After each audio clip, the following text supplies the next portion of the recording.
बिस्मिल्लाहिर्रहमानिर्रहीम। अस्सलामु अलैकुम दोस्तों, उम्मीद आप सब खैरियत से होंगे। सालार गज़नी पार्ट 21। अब्दुल रज़ाक ने एक रोज़ सामयारिस की हवेली पर दस्तक दी थी। दस्तक के थोड़ी देर बाद दरवाज़ा खुला। दरवाज़ा खोलने वाला सामयारिस था। दरवाज़ा खोलते ही वो पीछे हट गया और अब्दुल रज़ाक को मुखातिब करके कहने लगा, दोनों मियाँ बीवी अंदर आओ। उस मौके पर अब्दुल रज़ाक के साथ उसकी बीवी भी उसके पीछे खड़ी थी। सामयारिस के पीछे हटने पर अब्दुल रज़ाक बोला और कहने लगा, मोहतरम सामयारिस, एक मेहरबानी करें, मुझे अली बिन रबी और रुबैल की हवेली की चाबियाँ ला दें। मैं अमीमा को लेकर आया हूँ। हम दोनों मियाँ बीवी हवेलियों की सफाई सुथराई कर देंगे। उस मौके पर सामयारिस ने घूरने के अंदाज में दोनों मियाँ बीवी की तरफ देखा, फिर दुख भरे अंदाज में कहने लगा, अब्दुल रज़ाक, इस हवेली पर तुम्हारा हक बनता है। तुम तो ऐसे बाहर खड़े हुए हो जैसे अजनबी हो और इस हवेली से तुम्हारी कोई शनासाई नहीं है। मेरे बेटे, दोनों मियाँ बीवी अंदर आओ, फिर बैठकर बातें करते हैं। अब्दुल रज़ाक और अमीमा दोनों अंदर दाखिल हुए। इतनी देर उम्मे गमीम और पवर देवी भी सहन में आ गई थी। सब दीवान खाने में जाकर बैठे। फिर उम्मे गमीम की तरफ देखते हुए सामयारिस कहने लगा, अब्दुल रज़ाक और अमीमा दोनों मियाँ बीवी अली बिन रबी और रुबैल की हवेलियों की चाबियाँ लेने आए हैं और कह रहे थे कि दोनों मियाँ बीवी हवेलियों की सफाई सुथराई करेंगे। सामयारिस जब खामोश हुआ तब एकदम पवर देवी बोली और कहने लगी, बाबा, दोनों हवेलियों की सफाई मैं और अम्मा ने परसों की थी। अगर भाई अब्दुल रज़ाक थोड़ी देर ना आते तो हम दोनों माँ बेटी फिर दोनों हवेलियों की सफाई के लिए निकलती। यहाँ तक कहते कहते पवर देवी को रुक जाना पड़ा, इसलिए कि अब्दुल रज़ाक बोल उठा, मेरी बहन, तुम्हारा और अम्मा उम्मे गमीम का मैं शुक्रगुजार हूँ कि तुम दोनों उन हवेलियों का ख्याल रखती हो। दरअसल उन दोनों हवेलियों को जब मैं उजड़ा उजड़ा देखता हूँ तो बड़ा दुख और बड़ा सदमा होता है। उस मौके पर सामयारिस ने गौर से अब्दुल रज़ाक की तरफ देखा, फिर कहने लगा, बेटे, अली बिन रबी का कुछ बताओ कि वो अपनी मुहिम से कब आएगा। इस पर अब्दुल रज़ाक मुस्कुराया और कहने लगा, वापसी की बात तो पुरानी हो चुकी है। अली बिन रबी को तो लश्कर के साथ आए 3 दिन हो चुके हैं। 3 दिन पहले आधी रात के वक्त लश्कर गजनी शहर में दाखिल हुआ था। दुख भरे अंदाज में सामयारिस ने अब्दुल रज़ाक की बात काट दी और कहने लगा, अगर 3 दिन पहले लश्कर शहर में दाखिल हुआ था तो फिर अली बिन रबी कहाँ है? अब्दुल रज़ाक बुझ सा गया, कहने लगा, अली बिन रबी ने मुस्तकर के अंदर अपना कयाम रखा हुआ है। मैं उससे मिलने गया, मेरे साथ अमीमा भी थी। उसने अपने आप को ढांप रखा था। हम दोनों मियाँ बीवी ने बहुत कहा कि अपनी हवेली में चलो, लेकिन उसका कहना था कि हवेली में जाकर बेजारी होती है। वहाँ हर दीवार से, हर चीज़ से राहिल की यादें वाबस्ता हैं। लिहाजा हवेली में जाकर मुझे कोई खुशी नहीं बल्कि दुख और सदमा होता है। इस बिना पर मेरे लिए बेहतरीन मकाम और सुकून की जगह सिर्फ मुस्तकर है, हवेली नहीं।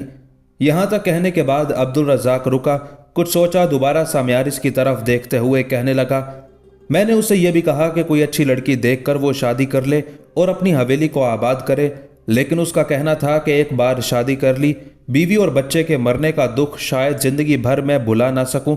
इस बिना पर मैं किसी और लड़की को अपनी जिंदगी का साथी बनाकर उसे अपने दुखों और अपने गम में शरीक नहीं करना चाहता।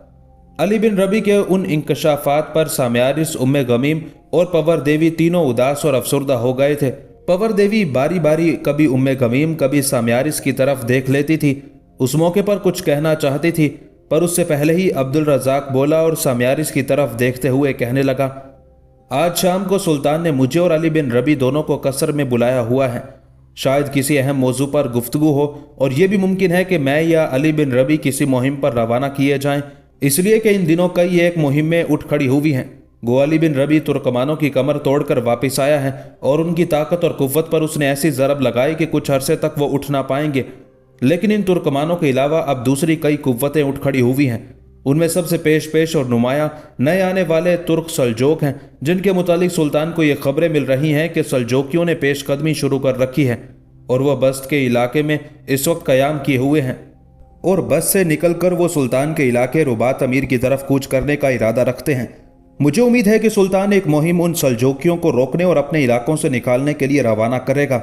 दूसरी मुहिम गोरियों की है। गोरियों का सरदार दुलाची और दूसरा बड़ा सरदार अबू अली दोनों बागी हो चुके हैं और वह सुल्तान के इलाकों पर बराबर हमलावर होकर अपने लिए फ़वाइद हासिल करने की कोशिश कर रहे हैं। इस मौके पर एक तीसरी कुव्वत फिर से हरकत में आ रही है। जिन तुर्कमानों को अली बिन रबी शिकस्त दे कर आया है और जिनकी उसने कमर तोड़ी है, उन तुर्कमानों के अलावा और बहुत से तुर्कमानों के गिरोह अपने एक सरदार नाम जिसका बहराम नियाल है, उसकी कमानदारी में मुतहर्रिक हो चुके हैं और वो भी गजनी की सल्तनत के दर पे हैं। मेरे ख्याल में सुल्तान इन्हीं मुहिमों से मुतल्लिक आज अपने सालारों से मशवरा करेंगे और ये फैसला करेंगे कि किस मुहिम पर किस सालार को कितने लश्कर के साथ रवाना करना है। अब्दुल रज़ाक जब खामोश हुआ तब कुछ सोचते हुए उम्मे गमीम बोल उठी, कहने लगी, मेरे जहन में एक तरकीब है। ऐसा करते हैं, पहले सारे उठते हैं, थोड़ी देर तक अली बिन रबी और रुबैल की हवेलियों की सफाई सुथराई करते हैं। उसके बाद शाम को सब इकट्ठे बैठकर रुबैल की हवेली में खाना खाएंगे और सब मिलकर शब बसरी भी वहीं करेंगे। अली बिन रबी भी वहीं हमारे साथ रहेगा। इस तरह ना सिर्फ ये कि उसका दिल बहला रहेगा, बल्कि मैं उससे बात करूंगी कि वो अपनी हवेली को आबाद करने की कोशिश करे और किसी अच्छी और मुनासिब लड़की से शादी करके अपना घर आबाद करे। उम्मे गमीम की उस तजवीज़ से सब ने इत्तेफाक किया था। फिर सब उठे ताकि अली बिन रबी और रुबैल की हवेलियों की सफाई सुथराई का काम अंजाम दे। उसी रोज़ शाम के करीब सुल्तान मौदूद ने अपने सारे सालारों का इजलास तलब कर लिया था। जब सब सालार उसके पास जमा हो गए तब सुल्तान ने सबका जायज़ा लिया। उसके बाद वो अली बिन रबी को मुखातिब करके कहने लगा, अली बिन रबी, तुम भी जानते हो कि हमारे चारों तरफ अब हमारे दुश्मन और हमारे बागी दनाने लगे हैं। सल्जोक शुमाल की तरफ से वहशियाना यलगार करते हुए जनूब का रुख किए हुए हैं। वो हमारे इलाकों में बहुत जल्द तुर्कोताज करने की तैयारियों में हैं। इसके अलावा गोरी उठ रहे हैं। तुर्कमानों का एक और बहुत बड़ा गिरोह अपने सरदार बहराम नियाल की सरकर्दगी में मुत्तहिद हो चुका है और इन सारी कुव्वतों को हमने रोकना है, और अगर हमने ऐसा ना किया तो ये सारी कुव्वतें हमें गजनी से भी महरूम कर देंगी। कुछ देर खामोशी रही। इस दौरान सुल्तान मौदूद बड़े गौर से अली बिन रबी की तरफ देखता रहा। फिर अली बिन रबी को उसने मुखातिब किया, अली बिन रबी, तुम सालार आला हो। अब मैं तुमसे ये पूछता हूँ कि तुम्हारे और अब्दुल रज़ाक के तहत बहुत से छोटे सालार काम करते रहे हैं। मुझे उन सालारों के नाम बताओ जो तुम्हारी राहबरी, तुम्हारी रहनुमाई के बगैर अकेले भी किसी मुहिम को सर करने के काबिल हैं। उस मौके पर अली बिन रबी और अब्दुल रज़ाक ने थोड़ी देर तक आपस में मशवरा किया। उसके बाद अली बिन रबी कहने लगा, सुल्तान मोहतरम, सबसे पहले तो मैं तुगरल का नाम लूँगा। तुगरल हालिया मुहिम में भी मेरे साथ रहा है। इससे पहले और बहुत सी मुहिमों में भी ये छोटे सालार की हैसियत से मेरे साथ काम करता रहा है, और जिन दूसरे सालारों का मैं और अब्दुल रज़ाक बगौर जायज़ा ले चुके हैं और जिनकी कारगुजारी से हम खुश और मुतमईन हैं, उनमें दूसरा सालार बास्तगीन है। इस वक्त ये मेरे बाएं जानिब बैठा हुआ है। बहुत सियाना, अक्लमंद और दूर अंदेश सालार साबित होगा। उसके बाद अली बिन रबी जब खामोश हुआ तब सुल्तान ने कुछ सोचा। फिर अली बिन रबी को मुखातिब करके कहने लगा, अली बिन रबी, एक और सालार मीरक बिन हुसैन के मुतालिक तुम्हारा क्या ख्याल है? वो भी इस वक्त यहीं बैठा हुआ है। इस पर अली बिन रबी ने सोचने के अंदाज में अपनी पेशानी पर हाथ फेरा। उसके बाद सुल्तान को मुखातिब करके कहने लगा, सुल्तान मोहतरम, मीरक बिन हुसैन से मुतालिक मैं कुछ नहीं कह सकता, इसलिए कि उसने आज तक ना मेरे साथ काम किया है। मेरे ख्याल में उसने आज तक अब्दुल रज़ाक के साथ भी काम नहीं किया। इस बिना पर मैं मीरक बिन हुसैन के मुतालिक कुछ नहीं कहूँगा। यहाँ तक कहने के बाद अली बिन रबी जब खामोश हुआ तब सुल्तान थोड़ी देर तक तौसीफ़ी अंदाज में अली बिन रबी की तरफ देखता रहा। फिर कहने लगा, अली बिन रबी, आज मैंने तुम सब लोगों को इसलिए बुलाया है कि मैं देखता हूँ कि जो भी मुहिम निकलती है उसमें या तो अली बिन रबी और अब्दुल रज़ाक इकट्ठे जाते हैं या इन दोनों में से कोई मुहिम पर निकलता है। खुदा न करे इन दोनों में से किसी की तबीयत नासाज हो जाए या किसी दूसरी मुहिम में ये मसरूफ़ हों और उस मुहिम के अलावा कोई दूसरी मुहिम उठ खड़ी हो, तो फिर हमारे पास ऐसे सालार होने चाहिए जो इनफरादी तौर पर भी काम करते हुए अपनी बेहतरीन कारकर्दगी का मुजाहिरा कर सकें। जबकि तुगरल और बास्तगीन से मुतालिक अली बिन रबी ने अपनी राय का इजहार कर दिया है, तो मैं उसी राय की रोशनी में तुगरल को मुकर्रर करता हूँ कि वो 3 दिन बाद एक लश्कर लेकर गर्म सीर का रुख करे, इसलिए कि सल्जोकी हमारे इलाकों की तरफ पेशकदमी करते हुए गर्म सीर पहुँच चुके हैं और अब वो गर्म सीर से उठकर रुबात अमीर का रुख करना चाहते हैं। मैं चाहता हूँ तुगरल एक लश्कर लेकर जाए और गर्म सिर के मैदानों में सल्जोकियों से टकराए और उन्हें पसपा करे। दूसरा लश्कर बास्तगीन के हवाले किया जाएगा। ये भी 2 दिन बाद यहाँ से अपने लश्कर के साथ कूच करेगा और गोरियों का रुख करेगा। अब मैं ये देखूंगा कि ये दोनों सालार इनफरादी तौर पर अकेले कैसी और किस तरह की कारगुजारी का मुजाहरा करते हैं।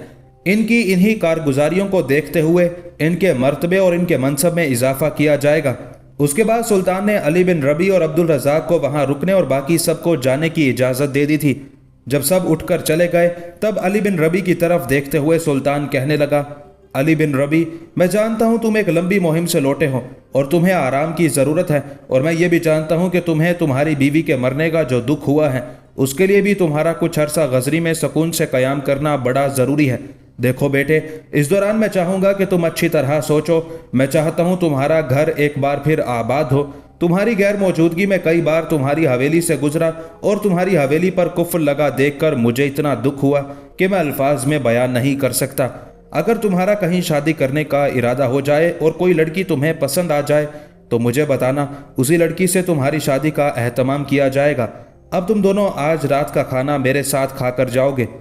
उस मौके पर अब्दुल रज़ाक फौरन बोल उठा और कहने लगा, सुल्तान मोहतरम, आपके साथ खाना खाना हमारे लिए बहुत बड़ा एजाज़ और एक बहुत बड़ी सआदत है, लेकिन आज मामला यह है कि अली बिन रबी को अपनी मुहिम से लौटे 3 दिन हो गए हैं और इन 3 दिनों के दौरान अली बिन रबी अपनी हवेली की तरफ नहीं गया। सुल्तान मोहतरम, आप जानते हैं मैं अली बिन रबी से उम्र में बड़ा हूँ, लेकिन क्योंकि यह सिर्फ सिपा सालार ही नहीं बल्कि हर्ब व ज़र्ब के फ़नून में यह हमसे बहुत आगे है। इस बिना पर मैं इसकी इज्जत, इसका वक़ार एक बड़े भाई की हैसियत से करता हूँ। मैं चाहता हूँ इसकी हवेली आबाद हो। मोहतरम सामी हारिस, उनकी बीवी, मैं और मेरी बीवी ने यह फैसला किया है कि आज हम एक बेहतरीन दावत का एहतमाम करेंगे। सब मिलकर खाना अली बिन रबी की हवेली में खाएंगे।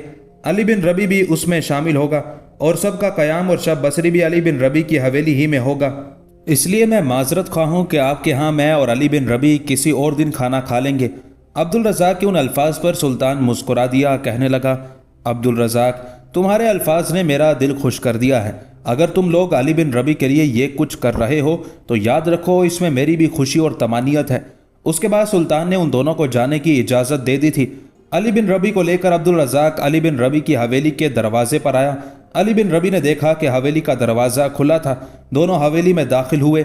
अंदर बड़ी चहल पहल थी। सहन में कई मशलें जल रही थी। हर कमरा मशलों से रोशन था। कमरों के अलावा हर शय की खूब सफाई सुथराई की गई थी। सहन में खड़ा होकर अली बिन रबी बुझा बुझा उदास उदास सा हवेली का जायजा लेता रहा। उसकी तरफ देखते हुए अब्दुल रज़ाक भी उदास हो गया था। यहाँ तक कि हवेली के अंदर से राजकुमारी पवर, अमीमा, उम्मे गमीम और सामी हारिस निकल आए थे। सहन में आते ही सबसे पहले अमीमा बोली और अली बिन रबी को मुखातिब करके कहने लगी, भाई, मुझे आपसे बड़ा गिला और शिकवा है। आपको 3 दिन हो गए आए हुए, और जब मैं आपसे मिलने के लिए मुस्तकर की तरफ गई तो अब्दुल रज़ाक के अलावा मैंने भी आप पर जोर डाला कि आप अपनी हवेली की तरफ आइएगा, लेकिन आप नहीं आए। बहरहाल इस हवेली में हमने आपकी दावत का एहतमाम किया है ताकि आपकी हवेली में रौनक रहे और ये हवेली आबाद हो। खाना हमने तैयार कर दिया है। पहले सब मिलकर खाना खाते हैं, उसके बाद दीवान खाने में बैठेंगे और आपके साथ गुफ्तगू होगी। अली बिन रबी मान गया। चुनाचे बड़ी तेजी से अमीमा और पवर देवी ने हवेली के एक कमरे में खाना लगाया। सब ने खाना खाया। अमीमा और पवर देवी ने बर्तन समेटे। उसके बाद सब दीवान खाने में जाकर बैठ गए थे। दीवान खाने में पवर देवी अली बिन रबी के सामने हो बैठी थी और दीवान खाने में गुफ्तगू का आगाज भी उसी ने किया। अली बिन रबी को मुखातिब करके वो कहने लगी, मेरे मोहतरम, मैं 2 तरह से आपका शुक्रिया अदा करना चाहती हूँ। पहला शुक्रिया इस बात का कि आप बड़े एहतराम और बड़ी इज्जत के साथ मुझे हिंदुस्तान से यहाँ लाए। ये मेरी ख्वाहिश थी और ये मेरी वो ख्वाहिश थी जो एक अरसे से मेरे जहन में पल रही थी। आपने मेरी ख्वाहिश का एहतराम किया, इसके लिए मैं आपकी शुक्रगुजार हूँ। दूसरी बात जिसके लिए मैं आपका शुक्रिया अदा करना चाहती हूँ वो ये कि गजनी में आपने मेरे लिए एक बेहतरीन उस्ताद और रहबर का इंतखाब किया और वह उस्ताद ख्वारज़मी हैं। उनसे मैंने बहुत कुछ हासिल किया। मैं बिला नागा रोज़ाना उनके घर जाती हूँ और उनसे मुझे कुछ ना कुछ ऐसी बातें मिलती हैं जिनसे मेरे इल्म में इजाफा होता है। यहाँ तक कहने के बाद पवर देवी जब खामोश हुई तब एक गहरी निगाह अली बिन रबी ने उस पर डाली। फिर कहने लगा, पवर देवी, उस्ताद ख्वारज़मी की जो सबसे अच्छी बात लगी वो क्या थी? इस पर पवर देवी बोली और कहने लगी, अमीर, बात यह है कि मैं हिंदुस्तान में सबसे ज़्यादा रूह और मादे के चक्कर में फंसी हुई थी। मैं उसके मुतालिक असलियत और हकीकत जानना चाहती थी, लेकिन मुझे कुछ नहीं समझ आ रही थी क्या करूं कि हिंदुस्तान में कोई मेरी राहबरी और रहनुमाई करने वाला नहीं था। जिससे मिलती थी वो यही कहता था कि रूह और मादा दोनों लाफानी है, दायमी है और वो दोनों आप से आप हैं। और हर कोई यही कहता था कि खुदा रूह और मादे की तख्लीक करने पर कादिर नहीं है। लेकिन यहाँ आकर मुझे रूह और मादे से मुतालिक जो इल्म मिला उसने मेरी सारी उलझने, मेरे सारे शकूक व शुबहात दूर करके रख दिए हैं। पवर देवी रुकी, मजीद कुछ कहना चाहती थी کہ बीच में एक बार फिर अली बिन रबी बोल उठा और कहने लगा, मादे और रूह से मुतल्लिक गुफ्तगू उस्ताद ख्वारिज़मी के साथ करने के बाद जो कुछ तुमने हासिल किया है वो मुझे बताओ, हो सकता है इस तरह मेरे इल्म में भी इजाफा हो। इस पर पवर देवी मुस्कुराई, एक गहरी निगाह उसने अली बिन रबी पर डाली, फिर कहने लगी, ये तो आप मुझे शर्मिंदा कर रहे हैं, आप पहले से सब कुछ जानते हैं और आपसे मुतालिक मुझे उस्ताद ख्वारिज़मी भी बहुत कुछ बता चुके हैं। इस पर अली बिन रबी बोला और कहने लगा, चलो जो कुछ तुमने उनसे हासिल किया और जो तुम्हारी मादे और रूह से मुतालिक उस्ताद ख्वारिज़मी से गुफ्तगू हुई उसका लुब्बे लुबाब ही बता दो। पवर देवी मुस्कुराई और खुशकुन अंदाज में कहने लगी, जो कुछ मैंने हासिल किया उसका लुब्बे लुबाब ये है कि मादा और रूह लाफानी और दायमी नहीं है बल्कि मखलूक हैं। कायनात का खालिक सिर्फ एक है जो मादा और रूह बल्कि तमाम अशिया का खालिक है। आर्यों का अकीदा है कि अल्लाह ताला अपनी ज़ात सिफ़ात और अफ़ाल में यकता नहीं हो सकता। अल्लाह ताला का अपनी ज़ात सिफ़ात और अफ़ाल में यकता ना होना नाक़िस है। इस तरह अल्लाह ताला के तसर्रुफ़ से कुछ चीज़ें बाहर हैं तो वो बेनज़ीर भी नहीं कहला सकता। इस तरह इससे भी अल्लाह की सिफ़त मिल्कियत में नक्स पैदा होता है कि दुनिया के तमाम बड़े बड़े मज़ाहिब के नज़दीक ये बात मुसल्मा है कि अल्लाह हर ऐब से पाक है। जिस अकीदे से अल्लाह की ज़ात में नक्स लाजिम आता हो वो अकीदा बिल्कुल गलत है, चूँकि रूह और मादा को कदीम और लाफानी मानने से अल्लाह के अहद होने की सिफ़त और बेऐब होने पर ज़रब पड़ती है। इस वजह से यह अकीदा सरासर गलत और बातिल है। यहाँ तक कहने के बाद पवर देवी रुकी। एक बार फिर गहरी निगाहों से उसने अली बिन रबी के चेहरे के तासुरात का जायज़ा लिया, दोबारा बोली और फिर बड़ी तफसील के साथ रूह और मादे के मुतालिक दोबारा कहने लगी थी।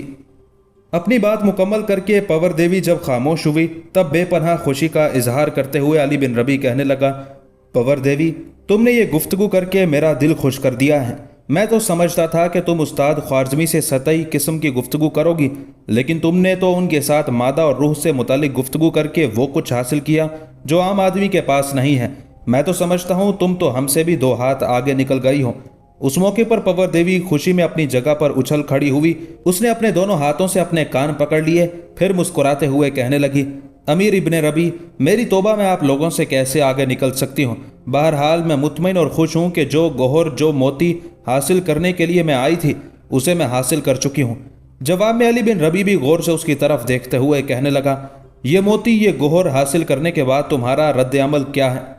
बड़ी तेज़ी से जवाब में पवर देवी बोली और कहने लगी, मेरा रद्द अमल अब यह है कि मैं इस्लाम कबूल कर चुकी हूँ। इससे बेहतर रद्द अमल क्या हो सकता है? अली बिन रबी थोड़ी देर तक तौसीफ़ी अंदाज में पवर देवी की तरफ देखता रहा, फिर खुशकुन अंदाज में उसे मुखातिब करके कहने लगा, पवर देवी, इसका मतलब है जिस मकसद के तहत तुमने हिंदुस्तान से गजनी का रुख किया था उस मकसद में तुम कामयाब हो गई हो। अगर ऐसा है तो मैं तुम्हें मुबारकबाद देता हूँ। पवर देवी खुश हो गई, कहने लगी, अमीर, आपका अंदाज़ा दुरुस्त है। मैं जिस गोहर जिस मोती की तलाश में निकली थी यकीनन मैंने उसे हासिल कर लिया है। यहाँ तक कहते कहते पवर देवी को खामोश हो जाना पड़ा, इसलिए कि उम्मे गमीम अपनी जगह पर उठी और कहने लगी, मेरे ख्याल में सबकी शब बसरी के लिए कमरों में बिस्तरों का एहतमाम करना चाहिए। उम्मे गमीम के उठने पर पवर देवी और अमीमा भी उठ खड़ी हुई और उम्मे गमीम के साथ दीवान खाने से निकल गई थी।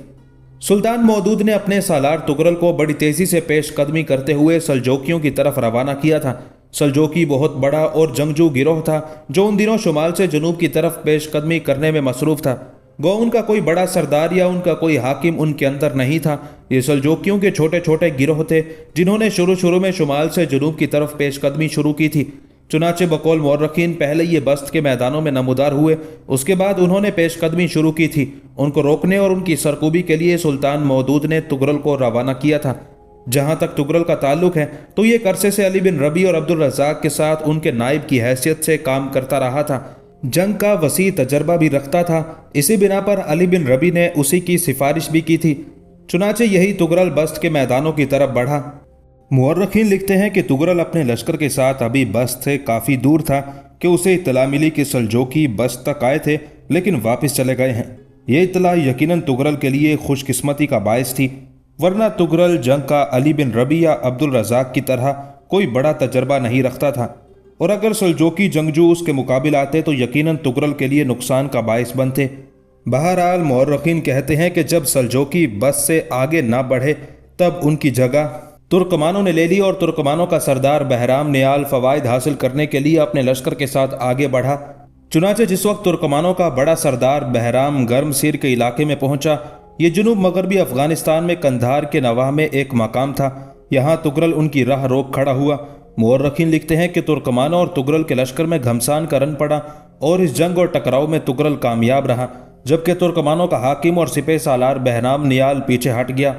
تغرل نے ان کا تعاقب نہیں کیا، اس لیے کہ تغرل کو یہ خبریں پہنچ چکی تھی کہ بہرام نیال کے پیچھے بھی ترکمانوں کے بہت سے گروہ ہیں، وہ کسی بھی وقت اس کے لیے مصیبت کا باعث بن سکتے ہیں۔ دوسری طرف ماضی میں ان ترکمانوں کو کئی مواقع پر علی بن ربیع اور عبد الرزاق کے ہاتھوں شکست کا سامنا کرنا پڑا تھا، لہٰذا تغرل کے معاملے میں بہرام نے سیاست کرنے کا فیصلہ کیا۔ تغرل سے پسپا ہونے کے بعد بہرام نے اپنے لشکر کے ساتھ ایک جگہ پڑاؤ کیا، پھر اپنے سارے سالاروں کو اس نے ایک جگہ جمع کیا۔ یہ رات کا وقت تھا۔ بہرام نے اپنے لشکر کی حفاظت کے لیے چاروں طرف اپنے مخبر اور مسلح جوان پھیلا دیے تھے۔ چنانچہ جب سارے سالار اس کے گرد جمع ہو گئے تب بہرام نے انہیں مخاطب کیا اور کہنے لگا، میرے عزیز ساتھیوں، ماضی میں 1 2 4 نہیں ان گنت مواقع پر ہمیں پسپائی اور شکست کا سامنا کرنا پڑا، اور یہ شکستیں زیادہ تر ہمیں علی بن ربیع اور عبد الرزاق کے ہاتھوں ہی کھانا پڑی۔ یہ دونوں سالار جنگ کا بڑا وسیع اور نایاب قسم کا تجربہ رکھتے ہیں، لہٰذا انہیں شکست دینا یا انہیں اپنے سامنے زیر کرنا ہمارے لیے اگر ناممکن نہیں تو مشکل ضرور تھا۔ اب غزنی کی حکومت نے ہمارے مقابلے میں تغرل کو بھیجا ہے۔ تغرل گو علی بن ربیع اور عبد الرزاق کا ہی تربیت یافتہ ہے، لیکن میں سمجھتا ہوں یہ ان جیسا وفا شعار، شجاع اور جان نثار نہیں ہوگا۔ میں چاہتا ہوں نہ ہم جنگ کر کے اپنے ساتھی گنوائیں اور نہ وہ جنگ کر کے اپنے لشکر میں کمی کا باعث بنے۔ میں چاہتا ہوں اس سے ایک مسئلہ طے کر لیں، اس کی طرف قاصد بھیجتے ہیں اور اسے یہ کہتے ہیں کہ جن علاقوں میں وہ قیام کیے ہوئے ہیں ان علاقوں کا وہ حاکم ہونے کا اعلان کر دے، سلطان مودود کی اطاعت ترک کر دے۔ اگر وہ سلطان مودود کے خلاف سرکشی کرتا ہے اور سلطان اس کے مقابلے پر کوئی لشکر بھیجتا ہے تو اس لشکر کا مقابلہ کرنے کے لیے ہم تغرل کی مدد کریں گے۔ جواب میں تغرل ہمیں یہ مراد دے گا کہ ہم شمال کے علاقوں سے نکل کر جنوب کی طرف حملہ ہوتے ہوئے اپنے لیے سہولیات اور اپنی ضروریات پورا کرنے کے لیے سامان جمع اور اکٹھا کرتے رہیں۔ مجھے امید ہے کہ اگر یہ معاملہ ہم تغرل کے سامنے پیش کریں تو تغرل مان جائے گا۔ ترکمانوں کے سارے سالاروں نے اپنے حاکم بہرام کی اس تجویز سے مکمل اتفاق کیا۔ چنانچہ بہرام نے اپنے لشکر میں سے 2 بہترین چرب زبان اور باتونی قسم کے امراء کا انتخاب کیا اور انہیں کافی قیمتی تحائف دے کر اپنا مقصد حاصل کرنے کے لیے تغرل کی طرف روانہ کیا۔ دوسری طرف تغرل کیونکہ اکیلا لشکر لے کر آیا تھا، یہ پہلا موقع تھا کہ وہ ایک بڑے لشکر کی کمانداری کر رہا تھا، اور اس کی مزید خوش قسمتی کہ اس نے ترکمانوں کو شکست دے کر پیچھے ہٹنے پر بھی مجبور کر دیا تھا، لہٰذا اسے اپنی اس فتح مندی پر فخر بھی تھا۔ اپنے لشکر کے ساتھ اس نے ایک محفوظ جگہ قیام کر رکھا تھا اور حالات کا جائزہ لے رہا تھا کہ ایک سالار نے اسے ترکمانوں کے حاکم بہرام کے قاصدوں کے آنے کی اطلاع دی۔ چنانچہ ترکمانوں کے ان قاصدوں کو تغرل نے اپنے خیمے میں طلب کر لیا۔ جب دونوں قاصد تغرل کے خیمے میں آئے تب اپنی جگہ سے اٹھ کر تغرل نے ان کا استقبال کیا، پرجوش انداز میں ان سے مصافحہ کیا، پھر اپنے سامنے بیٹھنے کے لیے کہا۔